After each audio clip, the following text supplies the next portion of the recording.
Banjir yang melanda kota Tebing Tinggi, Sumatera Utara menelan korban. Seorang remaja dinyatakan hilang terbawa arus sungai yang sedang meluap. Pada hingga kini belum ditemukan.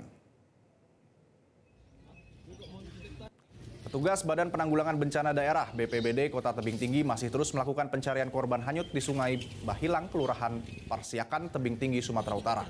Korban dinyatakan hilang sejak Jumat sore pekan lalu. Peristiwa bermula saat korban bersama beberapa temannya melompat dari jembatan ke sungai yang sedang meluap. Karena derasnya arus sungai, korban ikut terbawa arus, sedangkan 3 teman korban berhasil menyelamatkan diri.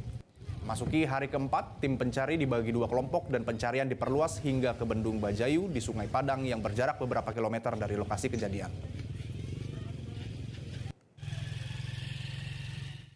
Ya, ada salah satu warga kita yang bernama Irfan Nasution, berumur 15 tahun.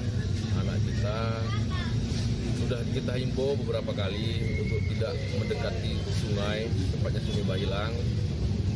Namun naas, beliau dengan beberapa temannya, ada 4 orang, berenang di sekitaran Sungai Bahilang dan 3 orang rekannya selamat. Namun beliau, si Irfan, terbawa arus air.